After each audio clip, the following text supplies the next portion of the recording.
Bonjour Michel Drac, en guise d'introduction à cette interview, j'aurais voulu vous demander. Ma fiche de lecture sur votre ouvrage Triangulation a donné lieu à une réponse de votre part, elle-même suivie d'une vidéo de ma part. Avez-vous consulté cette vidéo et qu'en avez-vous pensé? Alors, concernant la dette, donc, si ma mémoire est bonne, mon raisonnement à l'époque, c'était de dire en gros, de toute façon, on ne pourra pas la rembourser dans un signe monétaire ayant une valeur intrinsèque comparable à sa valeur actuelle.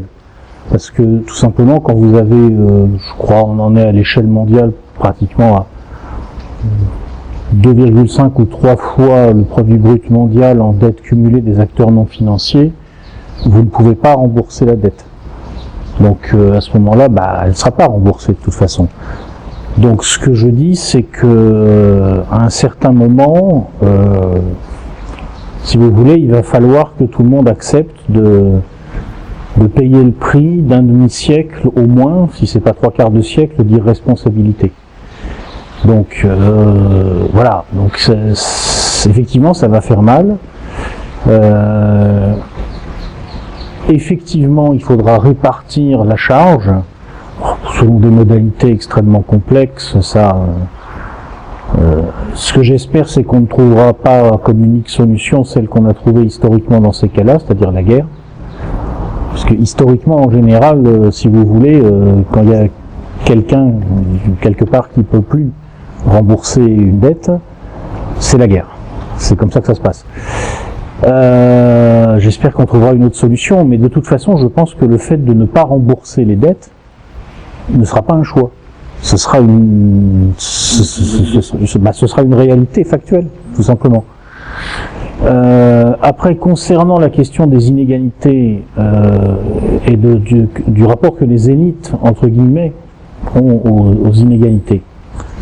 D'abord, je pense que la première question à se poser, c'est quel est le niveau d'unité des élites. Bon, vous avez des gens qui croient à l'existence d'un centre de décision principal à l'intérieur des classes dirigeantes du monde occidental, qui soit bien identifié et qui soit vraiment prépondérant. Moi, je fais plutôt partie des gens qui pensent intuitivement que c'est plus compliqué que ça, que c'est un entrelac de réseaux de pouvoir et que c'est bien difficile d'en situer le centre et a fortiori le centre de décision. Donc effectivement, il y a une partie des élites qui peuvent avoir intérêt au développement des inégalités, une autre partie qui peut ne pas y avoir intérêt.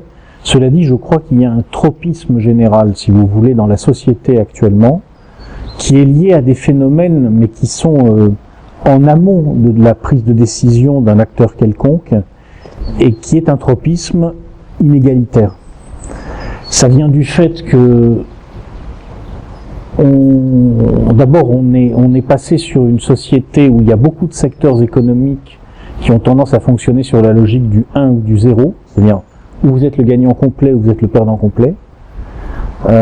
Ensuite, vous avez un système éducatif qui produit des effets inégalitaires paradoxaux, c'est-à-dire que mettre 80% d'une classe d'âge au bac n'est absolument pas quelque chose qui va favoriser l'égalité. Absolument pas.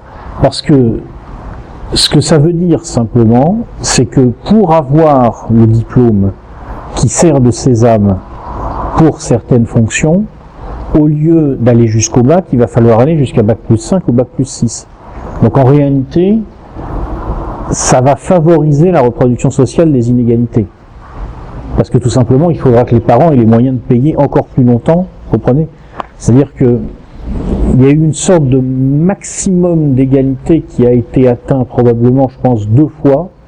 Une première fois à la fin de la Troisième République, quand elle avait réussi à amener presque tout le monde au certificat d'études ou à un niveau proche.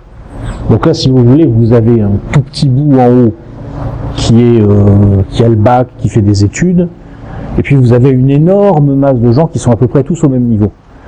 Donc c'est assez égalitaire en fait. Sauf pour le tout petit bout du haut. Mais la société dans son ensemble se vit comme égalitaire. Pas le certif, quoi. Puis il y a un deuxième plus haut qui a dû être atteint, je pense, avec la génération du baby-boom. Et encore, ça se discute. Quand on commence à avoir, c'est même peut-être plutôt la mienne, la génération X, quand on commence à avoir vraiment une très grande masse de gens qui ont le bac ou proche du niveau bac, et où ça suffit pour rentrer dans la vie active, vous voyez. Et puis après, on arrive dans des générations, dont la vôtre, je connais pas votre âge, mais... J'ai 35 ans. Moi. 35 ans, voilà, donc vous appartenez à la génération Y. Donc là, vous êtes dans une génération qui est prise dans cette mécanique ultra inégalitaire, puisque les formations d'excellence sont très très au-dessus du niveau bac. Voilà. Donc ça aussi, ça joue un rôle. Vous voyez, ça par exemple, c'est un tropisme général dans la société, indépendant de la volonté des élites.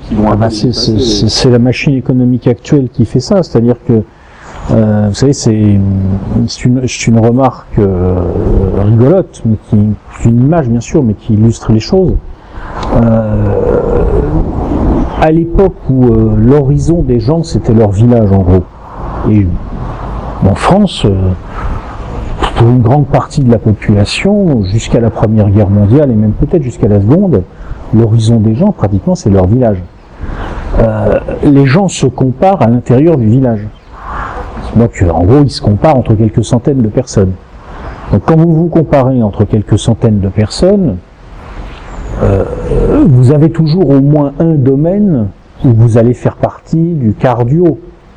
Vous allez faire partie voilà. Par exemple, les filles, bon, il y en a une, elle sera la plus belle du village, il y en a une, elle sera la meilleure cuisinière, il y en a une, etc. Quand vous êtes dans le village global, vous vous comparez à 7 milliards de personnes. C'est dur de se façonner quand même. Donc c'est dur d'être en haut, parce que sur 7 milliards, forcément, vous allez toujours trouver, bon, c'est une image, naturellement, mais c'est un peu ça, le système qui s'est créé aujourd'hui. Hein, c'est effectivement, et alors c'est vrai dans le domaine économique en particulier, c'est-à-dire que vous avez une société qui s'appelle Amazon. Au départ, Amazon est un libraire. C'est juste un libraire.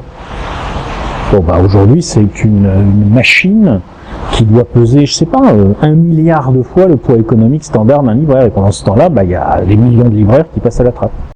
Comment est-ce que vous articulez la nécessité de vulgarisation, impliquant certains raccourcis, et la nécessité de rigueur méthodique, impliquant une forme d'exhaustivité? Est-ce que cette double nécessité vous a conduit à produire des formats courts, plus ludiques et accessibles, et des formats longs, plus rigoureux et exigeants? En ce moment, je cherche, en fait. J'ai pas trouvé la solution. Je pense que ce qui est intéressant dans le fait de faire une chaîne YouTube aujourd'hui, pour quelqu'un comme moi, c'est d'essayer d'introduire des mécanismes de structuration de la pensée. Parce que YouTube est comme tous les réseaux sociaux, si on considère, enfin c'est un réseau social un peu spécial, on va dire que c'est un réseau social quand même.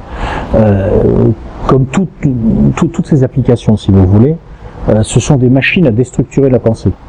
Il y a une réduction du temps d'attention des gens qui est de plus en plus sensible.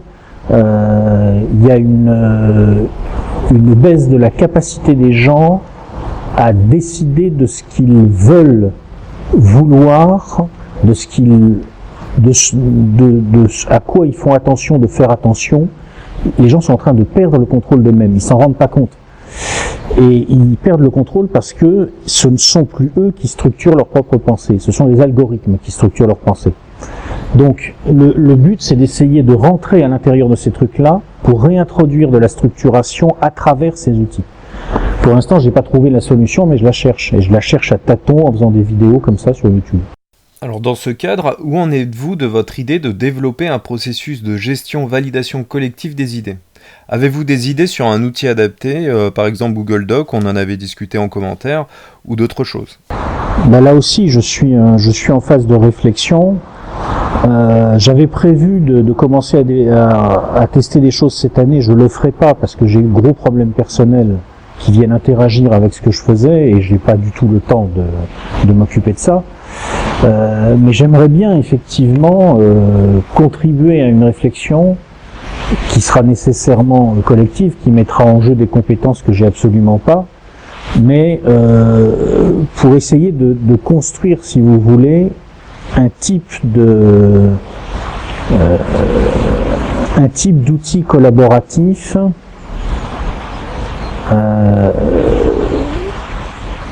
qui prennent le contre-pied de ce qui est en train de se passer aujourd'hui.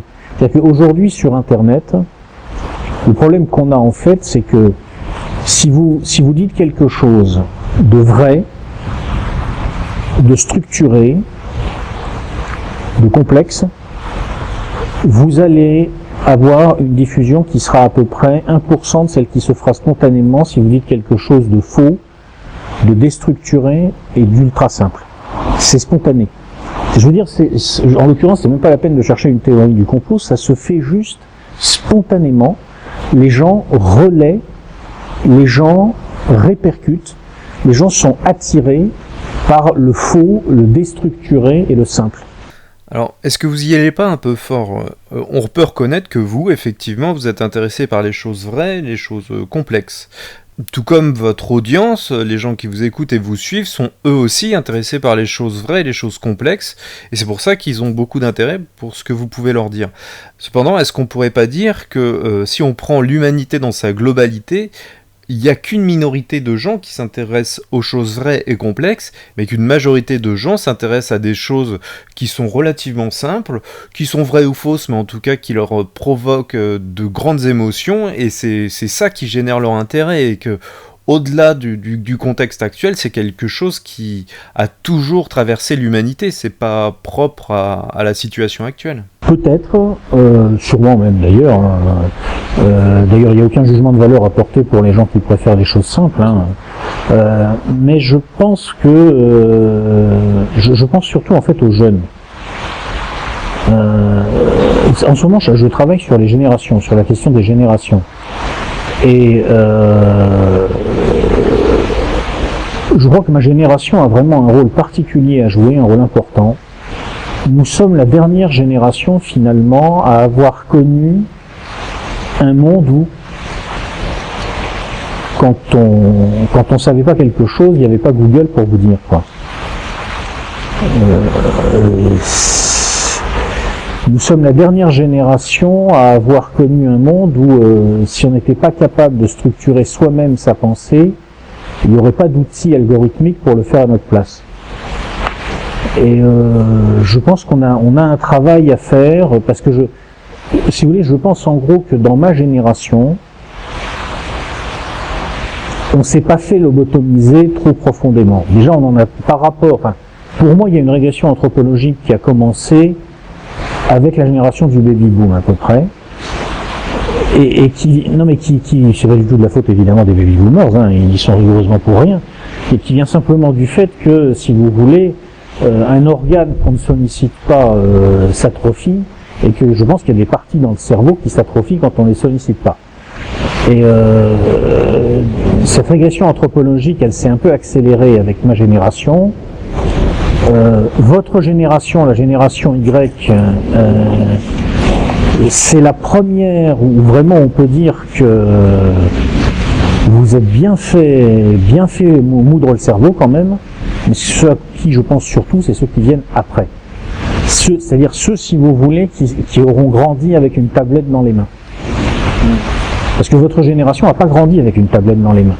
Vous avez été percuté par Facebook il y a seulement une dizaine d'années. Oui, après on a été aussi percuté par une régression manifeste de l'éducation nationale, l'apparition et la généralisation des postes de télévision dans les foyers. Il y a énormément de mécanismes qui vont contribuer à déstructurer la pensée des individus. Si je prends mon cas personnel, j'ai pu restructurer ma manière de penser il y a environ 4 ou 5 ans, et si on peut voir le verre à moitié plein finalement, j'ai pu le faire à travers Internet, parce que j'ai pu avoir accès à des écrits mis sous forme audio et des personnes comme vous qui faisaient des fiches de lecture. J'ai pu m'ouvrir à des horizons politiques qui étaient radicalement différents des miens, parce qu'il y avait une vulgarisation à travers des conférences qui étaient mises en ligne. Bref, il y a des choses qui sont extrêmement intéressantes et qui peuvent permettre au contraire de restructurer sa pensée au sein même d'Internet et des réseaux sociaux. Et pour prendre même le contre-pied, je me dis que j'aurais été, avant l'apparition d'Internet, j'aurais vécu sous un moule idéologique antérieur à Internet, avec pour seul média la presse écrite, la radio et la télévision, et ben j'aurais jamais pu me sortir de ce moule idéologique. Donc quelque part, on doit aussi voir Internet comme une chance dans une certaine mesure.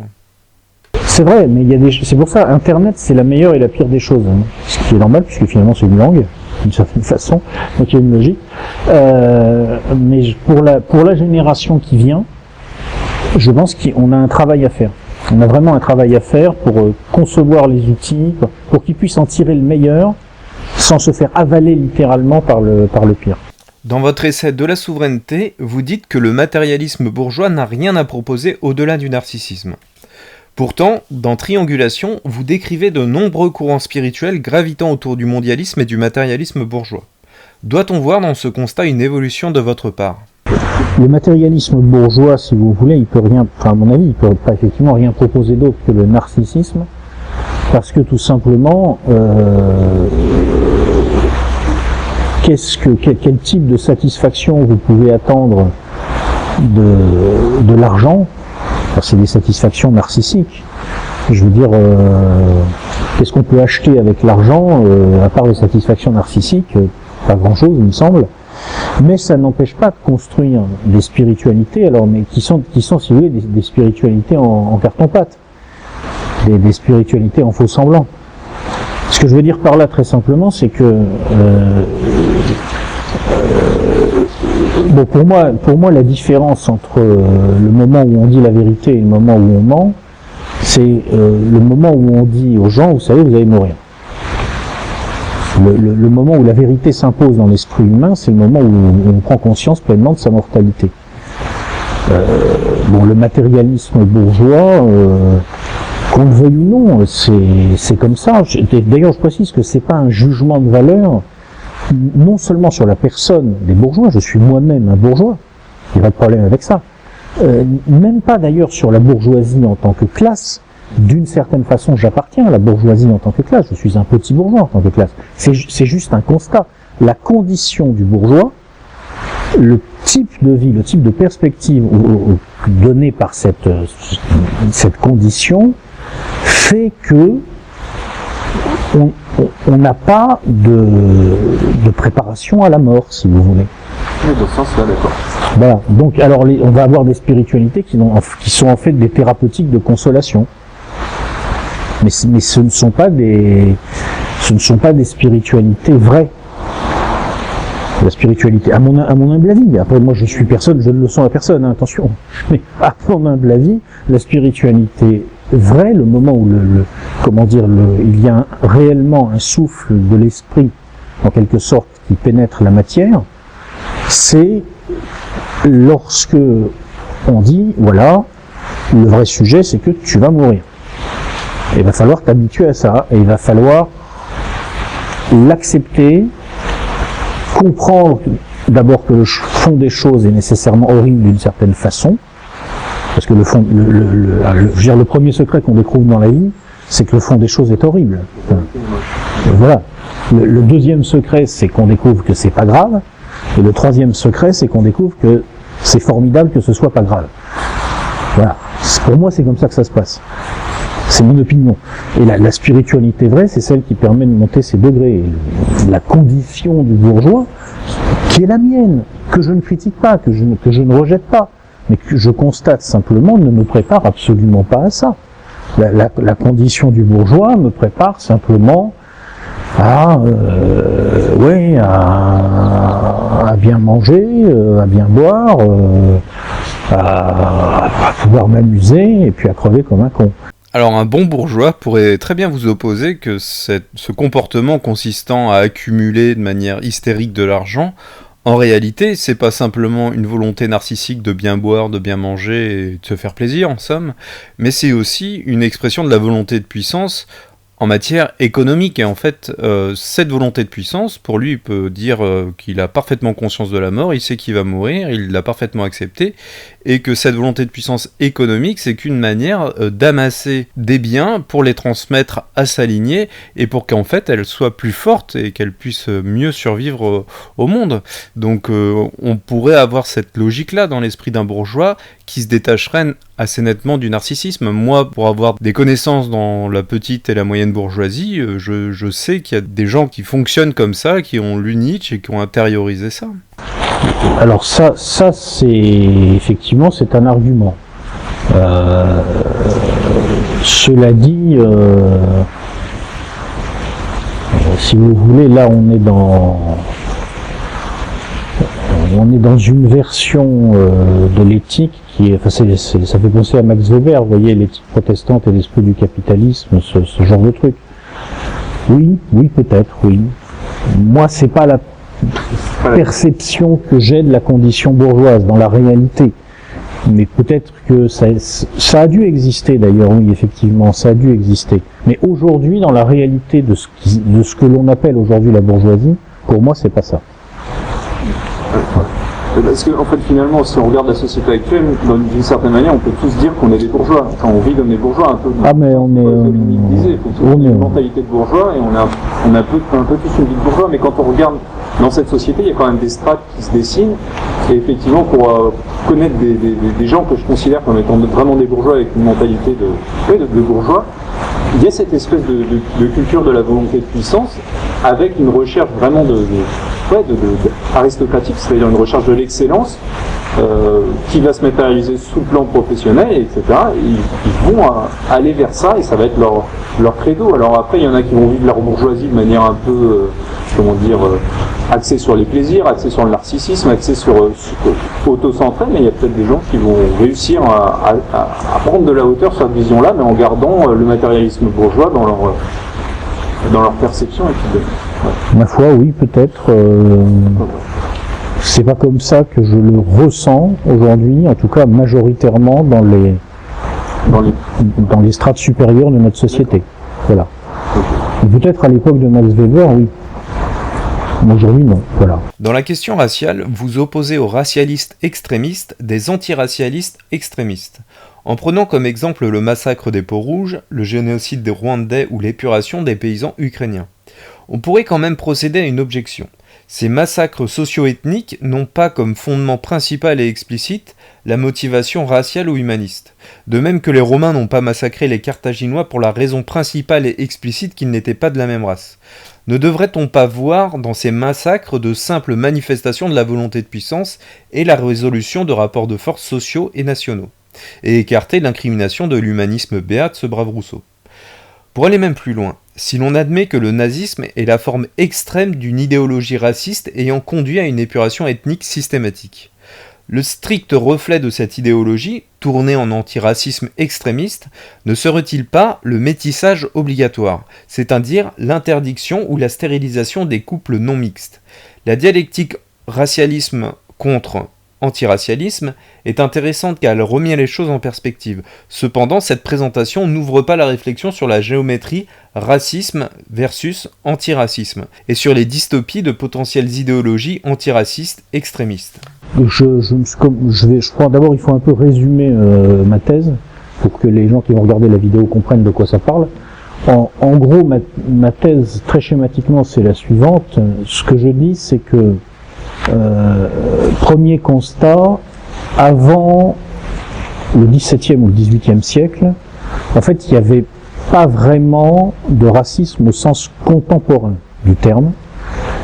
C'est-à-dire que les sociétés de cette époque-là étaient, suivant le point de vue, ou tellement racistes que de toute façon, elles ne pouvaient pas faire le choix d'une idéologie raciste parce qu'elles l'étaient spontanément. C'est-à-dire que d'une certaine façon, ces mecs-là étaient d'un racisme absolu. Mais d'un autre point de vue, non, pas du tout, parce que justement, la caractéristique du racisme contemporain, si on essaye de réfléchir à ce que c'est que le racisme contemporain, c'est que c'est un truc qui dit « je vais classer des individus prioritairement selon leur appartenance raciale ». Or, les sociétés d'avant le XVIIIe ou le XVIIe siècle, je ne sais pas exactement quand il faut situer la chose, ce sont des sociétés où de toute façon, pour commencer, on ne classe pas les individus, on classe les lignées. Donc à partir de là, si vous voulez, où ils sont total racistes, mais spontanément et sans se poser la moindre question, ou ils ne le sont pas du tout parce que de toute façon, ils ne se sont même pas posé la question. Donc déjà, ça résout le problème. Bon. Il y a quelques exceptions dans l'histoire, on pourrait remonter à Athènes, dans des cas comme ça, mais sinon, 99% du temps, sur 99% de la surface du globe, les mecs sont en quelque sorte tellement racistes qu'on peut même pas les traiter de racistes, parce que c'est pas un choix. Bon, ils pensent en termes de lignée et pas d'individus. Nous, à un certain moment, on a commencé à penser en termes d'individus. On a commencé à considérer qu'il fallait hiérarchiser les individus à l'intérieur d'une société. Au Moyen-Âge, ça choquait personne qu'un fils de serf soit serf, qu'un fils de noble soit noble. Parce que, comme on hiérarchisait pas les individus mais les lignées, ce qui aurait été choquant, c'est justement de ne pas transmettre la condition. Parce que l'entité sociale de base, c'était pas l'individu, c'était la lignée.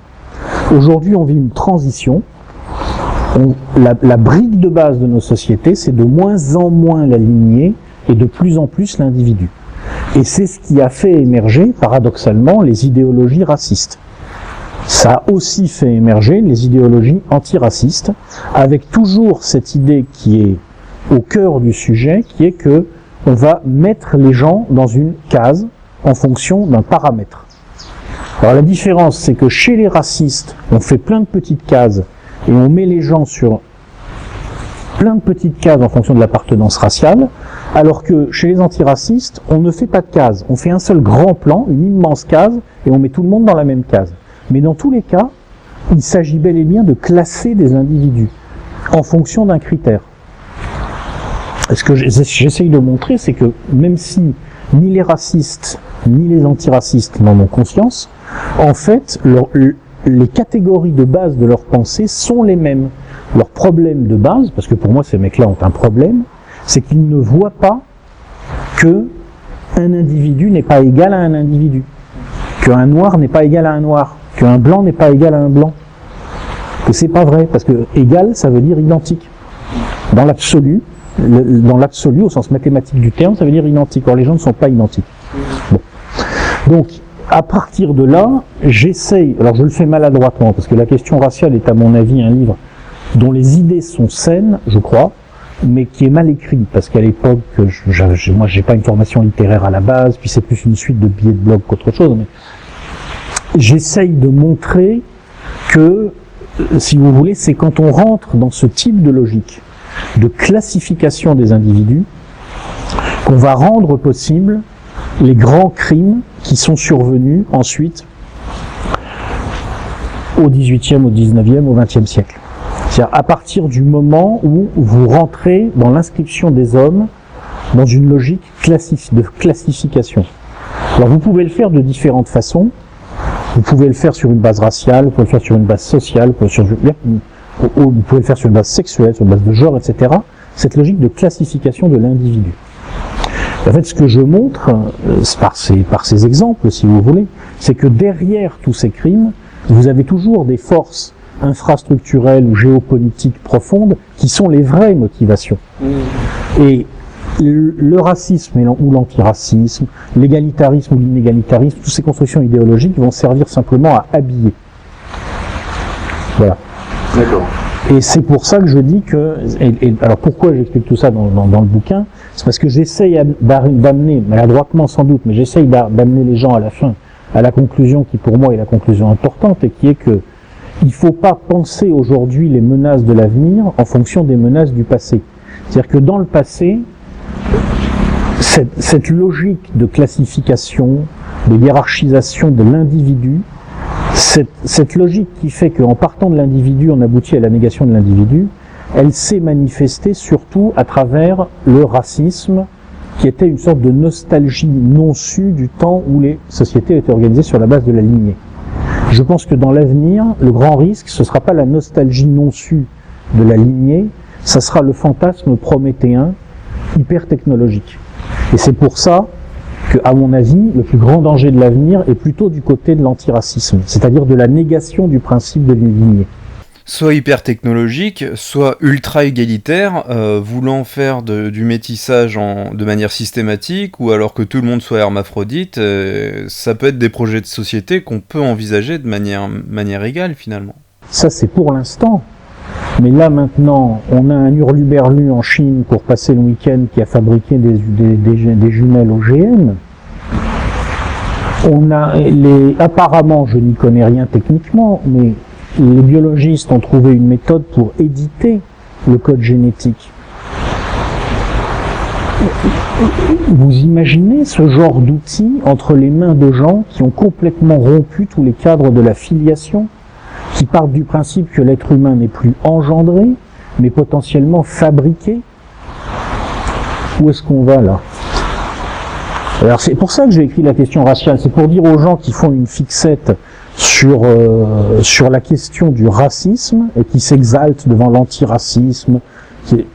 Attention, en cassant la nostalgie de la lignée, vous ouvrez la porte à des monstruosités bien pires que celles qu'a jadis donné la nostalgie de la lignée.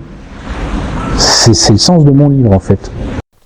Alors justement, c'est une excellente transition pour la question suivante, puisque toujours dans la question raciale, vous déclarez « Le comportement suicidaire que nous observons chez nombre de nos contemporains européens traduit de leur part une volonté inconsciente de mourir à cette paléo-humanité pré-technologique pour que naisse en eux une néo-humanité adaptée à l'ère nouvelle. » Mais ne s'agit-il que de cela? Le recul de la démographie n'a-t-il pas d'autres explications?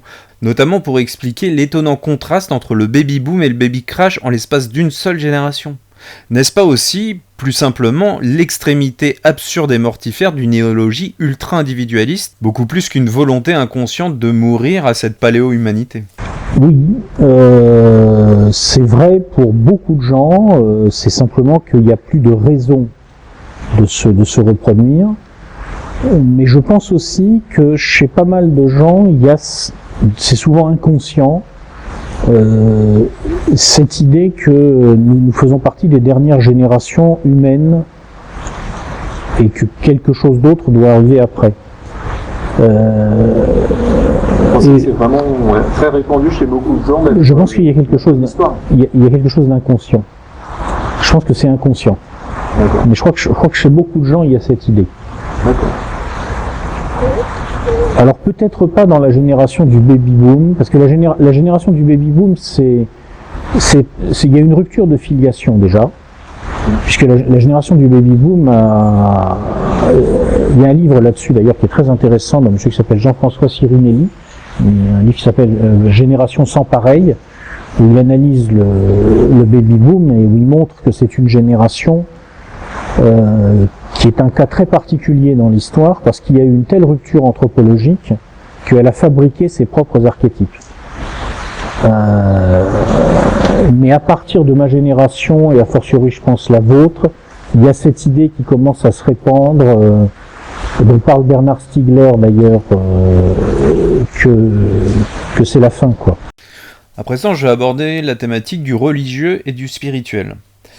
Dans une courte vidéo qui circule sur YouTube, Pierre Hillard résume votre point de vue spirituel qui serait, selon lui, du côté de la loi tandis que lui serait du côté de l'amour, en référence à une conversation entre lui et vous dans laquelle vous auriez déclaré « Dans l'Ancien Testament, il y a la loi, dans le Nouveau Testament, il y a l'amour. Moi, je suis resté fidèle à la loi. » Quelle est votre réaction à ce sujet? Oui, d'abord une précision, c'est que j'ai beaucoup de respect pour Pierre, pour son travail, et voilà, donc il n'y a pas de... Ce qu'il me dit est vrai, la totalité de ce qu'il me dit est vrai, la critique que j'exerce tient surtout au fait que nous n'avons pas le même point de vue, les fondements de référence ne sont pas les mêmes, donc les conclusions vont pas être les mêmes, et puis aussi au fait que je pense qu'il surévalue le poids des forces de l'esprit et il sous-évalue le poids des forces infrastructurelles. C'est-à-dire que je suis à mi-chemin entre lui et vous, j'ai l'impression, d'une certaine façon. Après, par rapport à ce qu'il dit, les catholiques,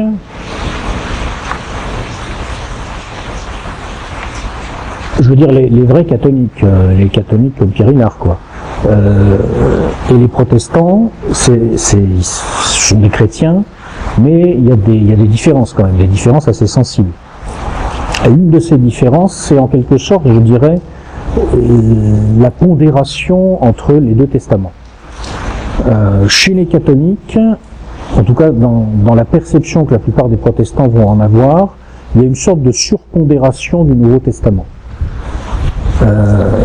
Chez les protestants, l'Ancien Testament reste plus important que chez les catholiques. Il n'est pas plus important que le Nouveau Testament, mais il est plus important que chez les catholiques. Et en particulier, il y a cette idée, si vous voulez, alors je ne sais pas si je vais la formuler correctement, puis de toute façon, Bon, l'avantage d'être protestant, c'est que quand vous parlez, vous savez que vous ne parlez pas au nom du protestantisme, puisqu'il y a autant de protestantisme que de protestants. Donc, de toute façon, vous pouvez dire ce que vous voulez. Donc ça regarde que moi, et c'est mon opinion personnelle et portative. Si vous voulez, l'Ancien Testament est un peu la condition de faisabilité du Nouveau Testament, c'est-à-dire tendre l'autre joue, oui, mais pour commencer entre gens qui ont la même loi. Sinon, ça marche pas. De toute façon, je dirais à la limite pratique, ça ne fonctionne pas. C'est-à-dire que si vous enlevez l'Ancien Testament, le Nouveau Testament ne tient pas. Voilà. Je comprends très bien la réaction de Pierre. Il n'y a pas de problème, il n'y a pas de difficulté.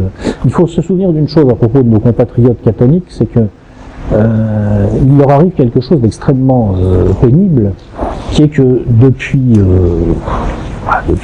que la France existe, ils ont toujours été majoritaires, très largement. D'un seul coup, ils se retrouvent dans une situation où en réalité ils sont minoritaires. C'est difficile. Donc il faut les accompagner dans cette mutation pour les aider à préserver ce qu'il y a de bon en eux, dont ils ont besoin et dont la France a besoin. Tout en ayant conscience du fait que, effectivement, ils sont dans une pente de sécularisation. Voilà, je veux dire, je crois la statistique officielle, c'est qu'il reste encore 60% de catholiques en France, mais quelle est la proportion de gens qui sont vraiment catholiques? C'est une minorité, voilà. C'est la réalité. J'avais en tête 40%. Les contours de la notion de satanisme sont finalement assez variables selon les individus et les religions. Bien que vous soyez chrétien, vous intégrez à votre grille de lecture morale la notion de volonté de puissance chère à Nietzsche. Pourriez-vous esquisser une définition complète et personnelle de ce que recouvre selon vous la notion de satanisme? Et, plus généralement, pour conclure cette question, comment décririez-vous en quelques mots votre paradigme spirituel, religieux et votre idéal moral? Déjà, la définition personnelle du satanisme, vous savez, je prétends pas être un théologien. Moi, je crois que le satanisme commence quand on cesse de craindre Dieu. C'est l'absence de la crainte qui est caractéristique en général, je crois, des gens qu'on qualifie de sataniques. Je pense que cette absence de la crainte, elle vient de l'illusion qu'on sait mieux que Dieu, si vous voulez, c'est-à-dire la confusion entre la réalité qu'on perçoit et qui n'est jamais qu'une représentation, et puis le monde réel qu'on ne connaît jamais. Et donc je dirais le satanique finalement c'est l'homme qui se prend pour Dieu, qui se ment à lui-même et qui se ment à lui-même en se prenant pour Dieu. C'est l'homme de péché qui se met à la place de Dieu dans le temple. Je crois d'ailleurs que c'est la définition dans l'Apocalypse à la fin, si ma mémoire est bonne, mais il faudra revérifier parce que je ne suis pas... Ça doit être un truc dans ce goût-là. Donc moi, ça serait ma définition personnelle, voilà. Et alors après, l'autre, vous voulez savoir ma vision du monde, en gros Votre vision du monde, votre paradigme religieux, vous êtes protestant, vous dites je suis chrétien, je ne suis pas catholique, et c'est à travers Luther et Calvin que j'ai compris ce que je crois avoir compris du christianisme. D'accord. Parce que moi, quand je regarde des auteurs aussi différents que peuvent l'être Simone Weil, qui est une chrétienne, une mystique chrétienne,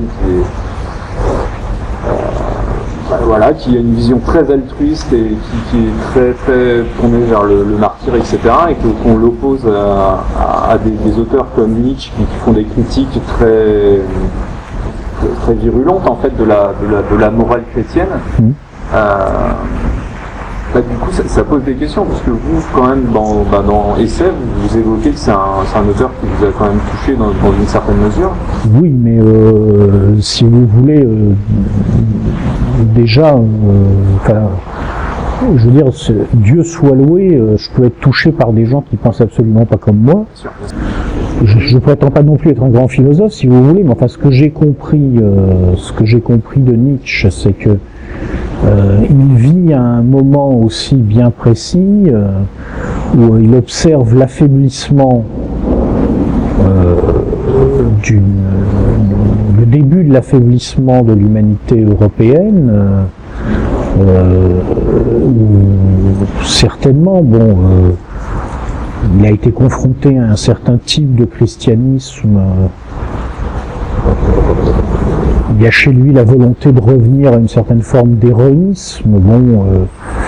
Une morale aristocratique, celle qui consiste à valoriser l'effort au détriment des faibles. Le christianisme, dans son essence, il se pose plutôt en défenseur justement des faibles et condamne les forts qui ont tendance à écraser les faibles. C'est un peu cette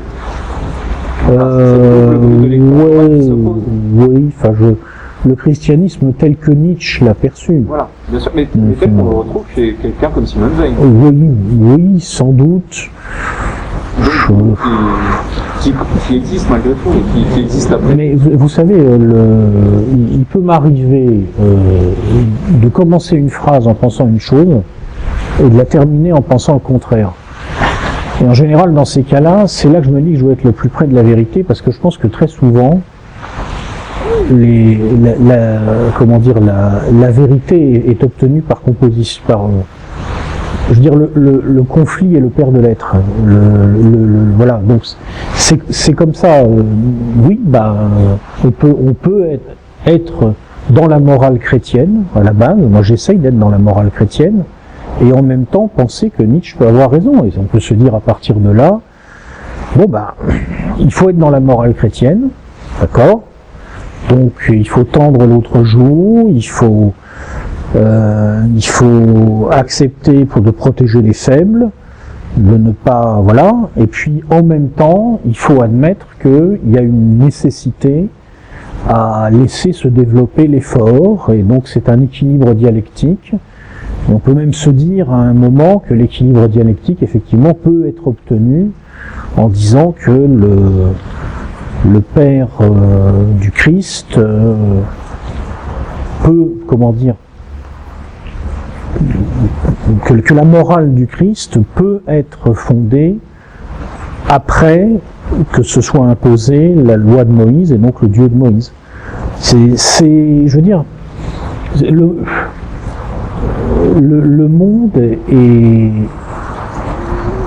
Il faut je veux dire, le moment où on commence, à mon avis, le moment dans la vie où on commence à devenir un peu moins bête, vous savez, Brassens disait quand on est con, on est con. C'est pas vrai.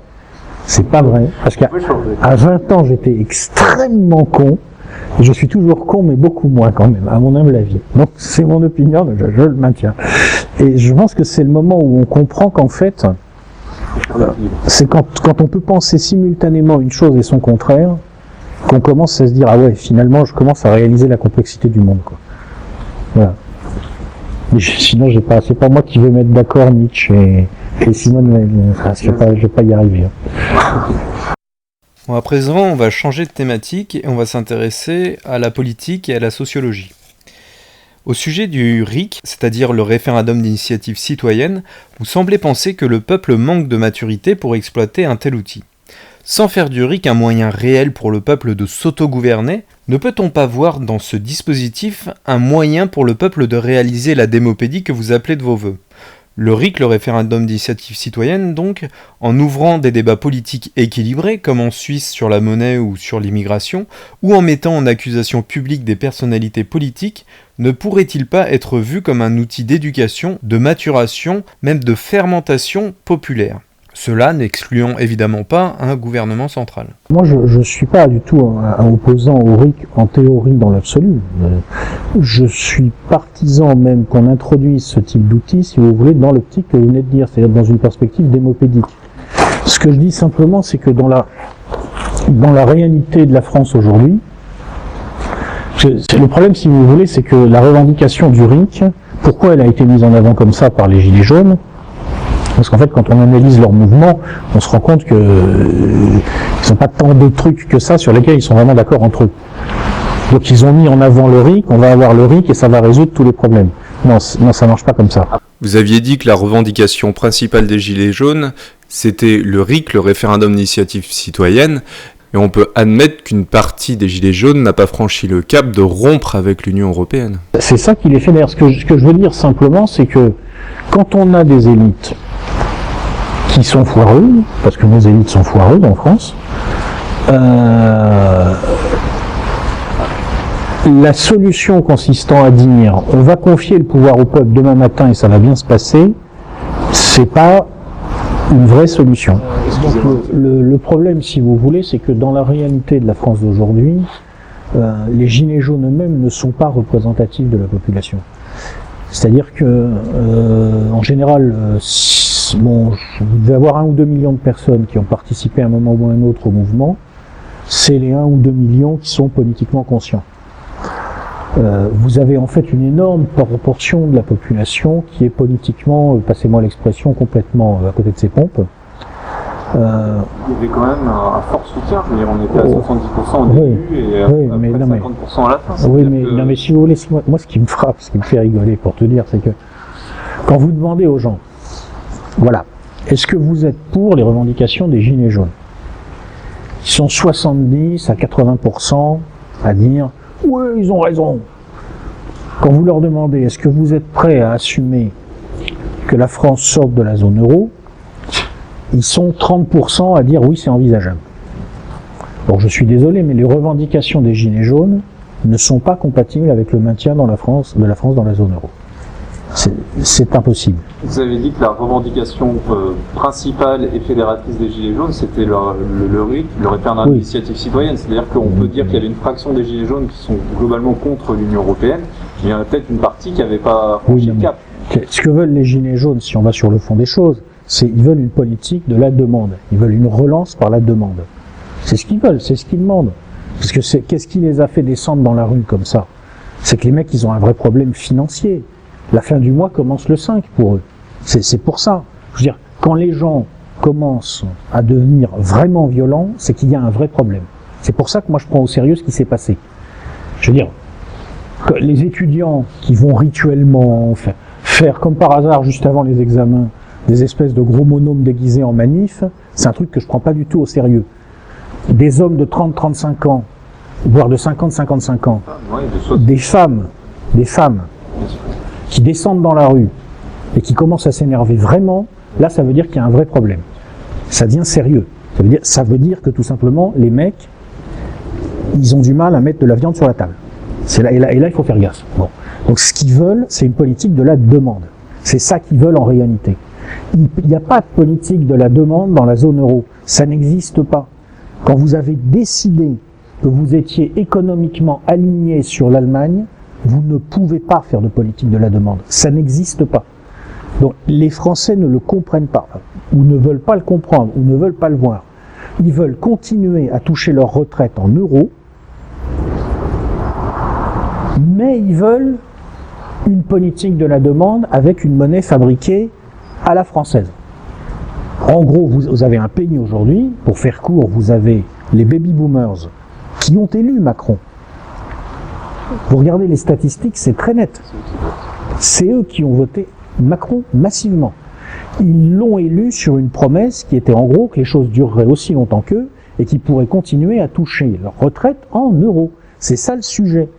Et vous avez le reste de la population, dont les baby-boomers pauvres évidemment, mais surtout les générations X et Y, qui veulent une politique de la demande, parce que la politique de l'offre dans laquelle on est actuellement, qu'est-ce qui se passe? Quand vous ne pouvez pas ajuster le coût du travail par rééquilibrage en jouant sur le levier de l'inflation, quand vous ne pouvez pas faire en réalité ce qui s'est passé en mai 68 et qui a entraîné la dévaluation de 69, ce qui, il faut s'en souvenir, est à l'origine du sommet de La Haye et de la démarche qui va déboucher sur l'euro 25 ans plus tard, parce que c'est comme ça que ça s'est fait. Eh bien, vous êtes coincé. Vous ne pouvez pas la politique de la demande. Et vous avez 80% des Français qui disent « Ouais, on veut une politique de la demande », mais vous en avez aussi 70% qui disent « Ouais, mais on veut garder l'euro ». Et vous allez leur donner le pouvoir, mais qu'est-ce qu'ils vont en faire? Il va y avoir un RIC qui va dire « Bon, alors on veut une politique de la demande ». « Ouais !» Et un autre RIC qui va dire « Bon, on sort de l'euro ». « Non !»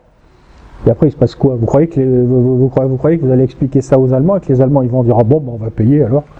Bon, si par exemple on fait un peu de politique fiction, avec une partie des Français qui demandent une politique de la demande, une majorité de Français qui demandent une politique de la demande, et une majorité de Français qui demandent malgré tout à conserver l'euro, c'est-à-dire le beurre et l'argent du beurre en quelque sorte. Qu'est-ce qui se passe? Il va se passer que les Allemands vont dire non, et la zone euro volera en éclats de fête. Et du coup, on arrivera au même résultat, mais en passant par le référendum d'initiative citoyenne. Ah, sauf que. Ce serait une sortie hard. Ça va être hardcore. Voilà. C'est-à-dire que peut-être ce serait quand même pas mal d'avoir un parti d'opposition structuré, cohérent, qui construit un programme qui ressemble à quelque chose. Pour organiser la chose. Dans un cadre négocié, avec les autres membres de ce machin, et puis on vote pour un programme qui est cohérent,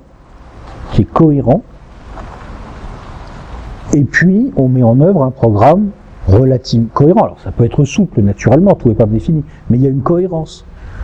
Voilà, donc c'est pour ça que moi je pense que le RIC comme outil démopédique, oui, le RIC pour des sujets de société, oui, le référendum local surtout, parce que ça c'est très responsabilisant pour les gens, ils comprennent tout de suite, ils voient tout de suite, mais la définition des grands choix politiques français à travers un outil comme le RIC, si vous faites ça, vous allez voir.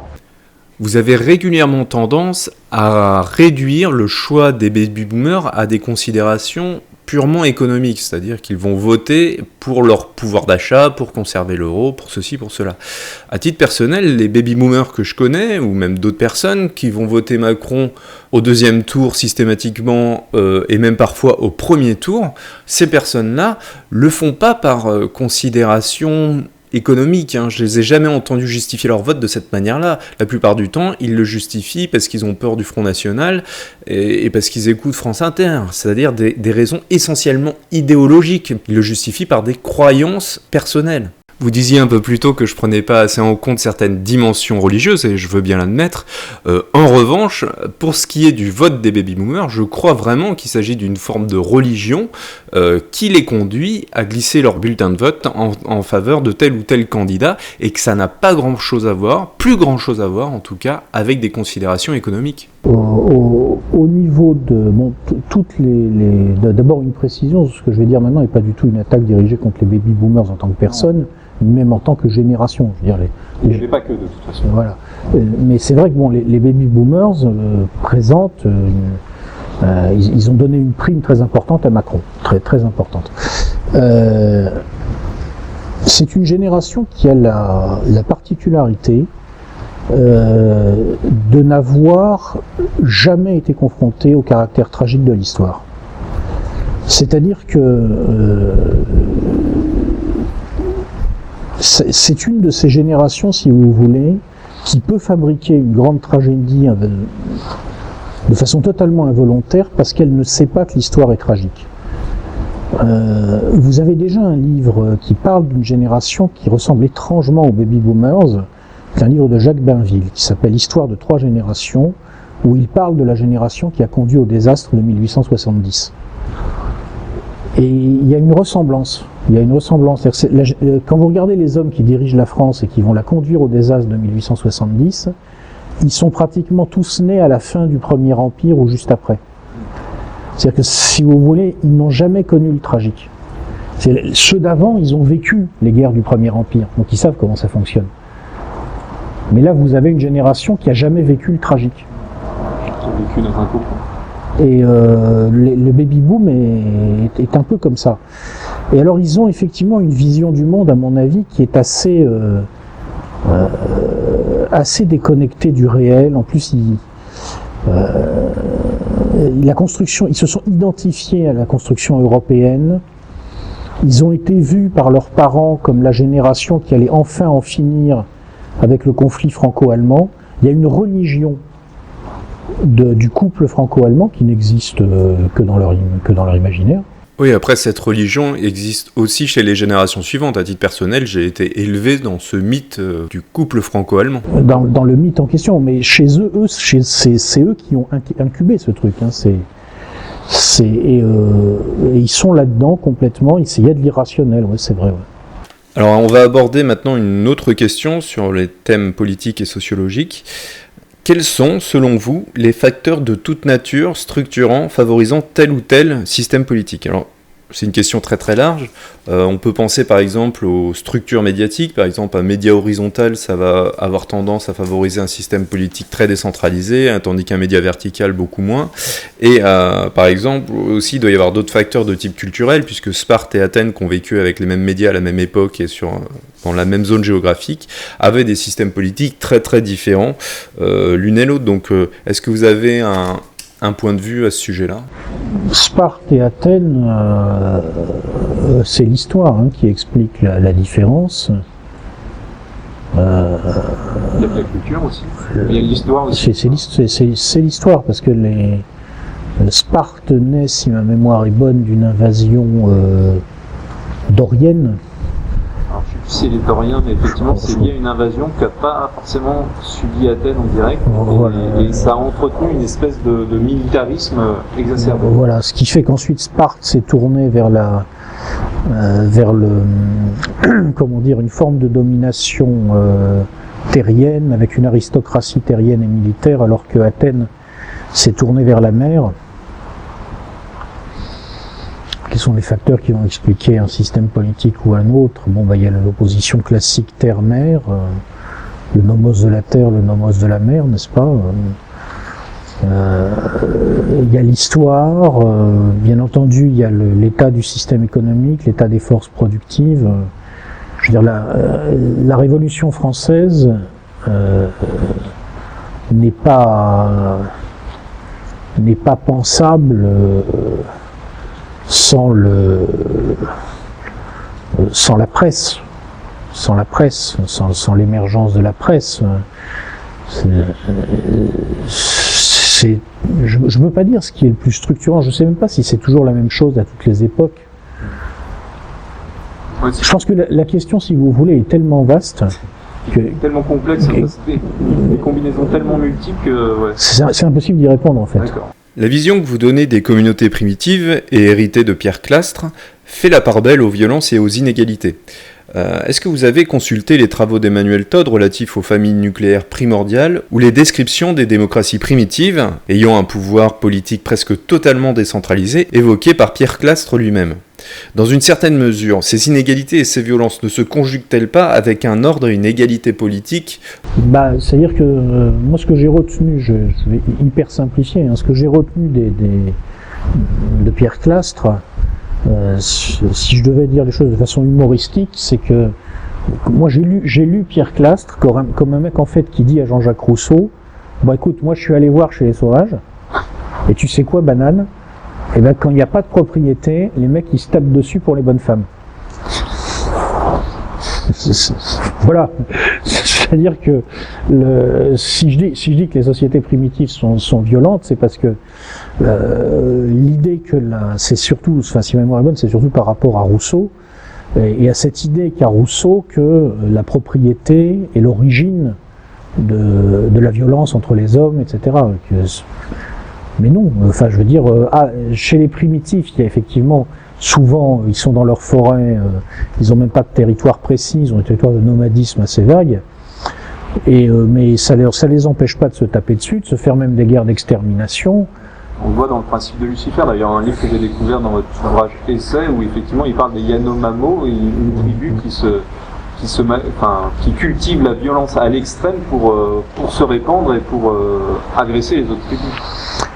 Parce que tout simplement, même quand on n'a rien à prendre, il reste à prendre les femmes, c'est-à-dire que la violence dans l'espèce humaine est portée, pas totalement, mais essentiellement par le genre masculin. Et le territoire aussi. Et le territoire, même chez des nomades qui n'ont pas de territoire précis, il reste les femmes. En fait, moi, ce que j'ai compris d'archéologie de la violence de Pierre Clastres, c'est vraiment que le Clastres dit à Rousseau, tu sais quoi, banane, moi je suis allé voir sur place, et en fait, Bah si, il y a pas de, il y a pas le mec là, le salaud qui dit ceci est à moi, etc. Et pourtant, crois-moi, il se tape dessus, quoi. Voilà. Bon, peut-être c'est moi qui n'ai rien compris à Pierre Classe. Non, bien sûr, il y a cet aspect de grande violence, mais il y a aussi cet aspect de résolution des conflits à travers des réunions de villages où tout le monde peut prendre la parole, c'est-à-dire des systèmes de résolution politique qui sont relativement sans violence, extrêmement égalitaires, donc démocratiques dans leur fonctionnement. Ah bah, bien sûr, toutes les situations existent. Je ne dis pas que les primitifs sont incapables de réguler leur vie. Au contraire, ils la régulent beaucoup, d'après ce qu'on sait. Mais il n'en reste pas moins que l'idée... Oui. De Rousseau, selon laquelle il n'y aurait pas de violence et qu'elle serait liée à la propriété. C'est faux, c'est tout. C'était dans ce sens-là. Donc on va continuer avec les questions sur le plan géopolitique maintenant. Avez-vous lu la critique de François Héran de la thèse de Stephen Smith de la ruée vers l'Europe dont vous avez fait une note de lecture ? Si oui, qu'en pensez-vous ? Ce que j'en pense, c'est que bon, vous avez des gens qui discutent pour savoir est-ce que oui ou non on peut généraliser à l'Afrique noire ce qui s'est passé au Mexique. Bon. Ce que j'en pense, c'est que le débat est relativement vide de sens, parce que de toute façon, on est devant une situation que personne n'a jamais vue et qui n'a aucun précédent. C'est-à-dire que là, ce qui va se passer en gros en Afrique, depuis les années 30, la logique c'est tous les 30 ans, la population double en Afrique noire. Donc, entre 1930 et 1960, ils sont passés de 250 à 500 millions. Non, ils sont passés de... Attendez, que je refasse le calcul à l'envers. Là, actuellement, ils sont 1,2 milliard. Donc ils étaient 600 millions en 1990, ils étaient donc 300 millions en 1960, ils devaient être 150 millions en 1930, ils ont dû être 150 millions en 1930, 300 millions en 1960, 600 millions en 1990, et là ils sont 1,2 milliard en 2020 ou quelque chose comme ça. Bon. Donc l'expérience qu'on a, c'est qu'est-ce qui se passe quand l'Afrique passe de 600 millions à 1,2 milliard d'habitants en 30 ans, dans un monde qui est le monde qui existait entre 1990 et 2020. Ça, on a l'expérience, on l'a vu. Mais qu'est-ce qui se passe quand elle passe de 1,2 milliard à 2,4 milliards entre 2020 et 2050, et dans le monde qui sera le monde entre 2020 et 2050, qui risque de toucher certaines limites écologiques, énergétiques, minières? Qu'est-ce qui se passe? Personne n'en sait rien, puisque ça s'est jamais vu. On n'a jamais vu un continent passer de 1,2 milliard à 2,4 milliards d'habitants en 30 ans, sachant que les gens sur ce continent ont aujourd'hui des outils très bon marché, les téléphones portables, qui leur permettent de voir comment vivent les gens de l'autre côté de la Méditerranée. Personne n'a jamais rien vu qui ressemble à ça. Ça ne s'est jamais produit. Il n'y a aucun précédent historique. Donc, qu'est-ce qui va se passer ? Théoriquement, d'après ce que j'ai lu, vers 2050 ou quelque chose comme ça, le Nigeria, à lui tout seul, est supposé être plus peuplé que toute l'Europe réunie. Qu'est-ce qui va se passer? Est-ce qu'ils vont rester sur place? Est-ce qu'ils vont bouffer? Déjà, est-ce qu'ils auront quelque chose à manger? S'ils n'ont rien à manger, est-ce qu'ils vont rester sur place à crever de faim? Ou est-ce qu'ils vont se mettre en mouvement? Personne n'en sait rien. Effectivement, on n'en sait rien en matière de proportion. En revanche, on peut dire que par le passé, on a eu dans certains pays, par exemple en Somalie, de grandes famines, et on sait que dans ces cas-là, il n'y a que les strates, disons, supérieures de la population qui vont migrer dans tel ou tel pays, mais pour l'essentiel, les gens ont malheureusement tendance à mourir, à subir d'une misère incroyable dans leur pays d'origine. Mais c'est terrible, mais c'est la réalité. C'est-à-dire que je veux dire, à un moment, il faut, par rapport à ce qui est au drame qui est en train de se dérouler en ce moment en Méditerranée, ce qu'il faut avoir le courage de dire, je crois, c'est que moi, c'est un truc, je veux dire, ça me fait pas du tout plaisir de le dire, mais je pense qu'il faut l'assumer. Si vous voulez, c'est la situation de la médecine du champ de bataille. Vous savez, le médecin du champ de bataille, on lui amène des mecs qui sont en train de crever, il doit choisir ceux qu'il va sauver. Et il choisit lesquels, ceux qu'il peut sauver vite, pour en sauver le plus possible. Donc ça veut dire qu'il y a un moment où il prend la décision de laisser crever les mecs. Parce que si je laisse crever celui-là, j'ai le temps de sauver ces deux-là. Voilà, alors je fais ça. La situation qui va se produire, à mon avis, en Afrique, si les choses tournent mal, ça va être ça. Sauf que ça va pas être 3 mecs sur des civières, ça va être 1 milliard de personnes. C'est-à-dire qu'on va potentiellement devant une catastrophe humanitaire monstrueuse. Et moi, ce que je dis, c'est que, au regard de ces enjeux-là, la maîtrise des flux migratoires est absolument capitale. Absolument capitale. Et si pour maîtriser les flux migratoires, il faut laisser mourir quelques centaines de personnes en Méditerranée, évidemment c'est tragique, évidemment c'est horrible. Mais il faut les laisser mourir, parce qu'il vaut peut-être mieux laisser mourir quelques centaines de personnes aujourd'hui pour éviter de créer des canaux d'immigration massifs que de se retrouver dans 10, 15 ou 20 ans à gérer des flux migratoires tels qu'ils feront littéralement tout exploser en Europe. Alors on va me dire, ouais, t'es un salaud, ouais, tu t'es... Ok, bon, je veux bien, je suis un salaud, il n'y a pas de problème. N'empêche que si on fait ce qu'il faut aujourd'hui et si on a le courage d'assumer les réalités aujourd'hui, dans 20 ans ou dans 30 ans, nos descendants nous remercieront. Alors que très honnêtement, quand je vois l'état où est la France aujourd'hui, moi j'ai pas tellement envie de remercier les gens qui avaient le pouvoir il y a 30 ou 40 ans. Quoi. Voilà. Donc à un moment, il faut le dire. C'est pas rigolo à dire. Je veux dire, moi j'ai absolument rien contre personne. Et d'ailleurs, j'observe que les abrutis qui ont démoli la Libye, avec les résultats qu'on sait, sont aujourd'hui les mêmes qui viennent larmoyer sur ce qui se passe en Méditerranée. Bon. Donc peut-être que si des gens n'avaient pas démoli la Libye, ça se passerait pas comme ça. Voilà. Non, mais à un moment, il faut dire les choses. Voilà, c'est dit. Dans votre vidéo consacrée à Zbigniew Brzezinski, vous formulez l'idée que la géopolitique globale serait une perspective surdéterminante. Plus loin, vous reconnaissez une forme de soumission au dollar du stratège géopolitique, c'est-à-dire Zbigniew Brzezinski. La perspective surdéterminante ne serait-elle pas finalement la jonction ou l'articulation entre les monnaies d'une part et la géopolitique d'autre part, puisqu'en fait, elle détermine nettement les autres choix géopolitiques et stratégiques? Oui, on peut le voir comme ça, je suis d'accord. Je suis d'accord. Le dollar est un enjeu géopolitique et... Surdéterminant. Je pense, oui. Oui, parce que si les Américains perdent le dollar, à mon avis... Ils perdent tout. Bah oui, à peu près. Puis nous, parce que l'euro suivra le dollar, quoi, etc. Enfin, Alors une question d'ordre idéologique mais en lien avec la question précédente. Dans la ponérologie politique, vous évoquez des aspects réversibles et non réversibles propres à l'idéologie dominante. De manière très intéressante, vous énumérez certains de ces aspects réversibles. Seriez-vous capable de mentionner les 3 ou les 5 aspects les moins réversibles, les plus structurants de l'idéologie dominante, par ordre décroissant d'importance? est-ce que ce serait le système économique avant le système politique ou d'autres choses? Bah, comme je vous disais, moi je crois que souvent c'est un entrelac entre des réseaux de pouvoir qui structurent les réalités. Et c'est un grand débat de savoir qu'est-ce qui surdétermine quoi. Moi j'ai tendance à penser que si vous voulez, sur le court terme, les enjeux économiques sont toujours prépondérants. Sur le court terme, la matière est prépondérante, parce que de toute façon, les acteurs n'ont pas tellement le choix, quoi. Je veux dire, ils décident en fonction de la donne matérielle. Par contre, sur le long terme, c'est différent, parce que sur le long terme, l'esprit a le temps de changer la matière, si vous voulez.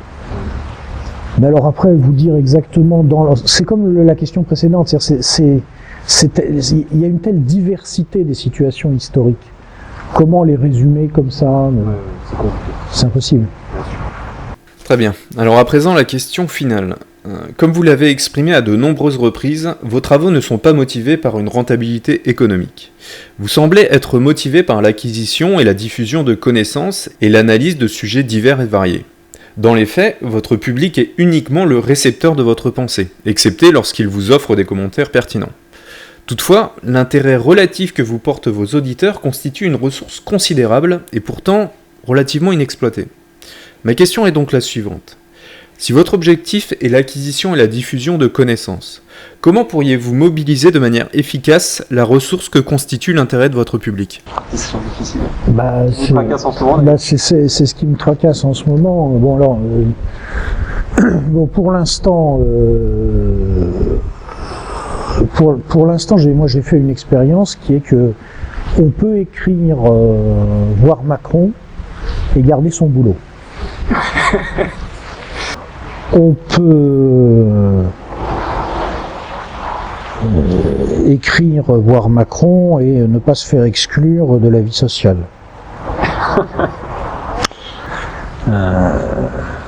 Ça c'est un truc qui m'énerve quelquefois chez les commentateurs qui postent sous pseudo sur internet. C'est les mecs qui sont cachés derrière leur pseudo et qui se permettent de donner des leçons de courage. Je veux dire, mais putain, j'ai vraiment envie de leur dire, mais les mecs, est-ce que vous vous rendez compte à quel point vous êtes ridicules, quoi. Même une sorte de grosse baltringue minable comme moi est moins ridicule que vous, quoi. Donc rendez-vous compte quand même. Prenez la mesure. Bon. Après, en ce moment, j'y réfléchis.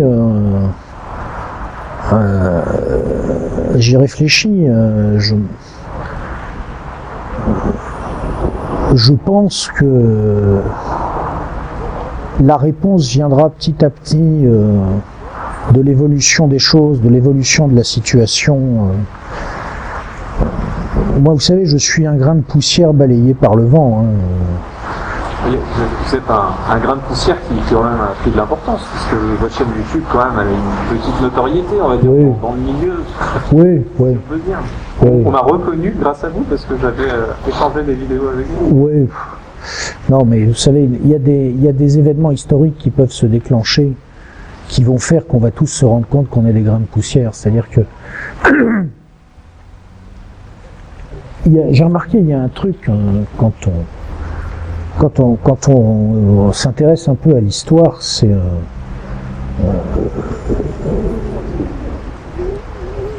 le 1er janvier 1914, si on avait dit aux Français qui fêtaient le Nouvel An, voilà à quoi va ressembler votre prochain réveillon, mais il n'y en a probablement pas un qui l'aurait cru.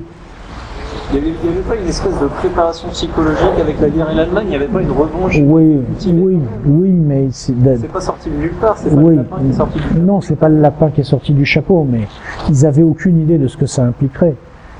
Ils avaient personne. Enfin, je veux dire, il faut voir que. Ça ne me dérange pas si je mange. Non, je vous en prie. Donc, monsieur. En 1900, en août 14, quand la guerre éclate, la plupart des Français, je pense qu'elle va durer quelques semaines. Ça c'est vrai. On pensait que la guerre serait vite gagnée. Et en Allemagne, on pensait que la guerre serait vite gagnée aussi. Voilà. Je crois que l'année 1914, le taux de perte quotidien est monstrueux. Le août-septembre 14, je crois, il y a 400 000 morts en 2 mois ou quelque chose comme ça. C'est monstrueux. Donc, très peu d'entre eux l'imaginaient. Pensez aux Français qui partent pour les congés payés, qui sont parmi les premiers de l'histoire, au mois d'août 1939. Alors eux, pour le coup, ils ont vraiment, je veux dire, vous imaginez les types qui ont ouvert leur journal le jour où on a annoncé la signature du pacte Ribbentrop-Molotov. Mais attendez, là, c'était pas le programme, on était supposé être en vacances. Voilà, donc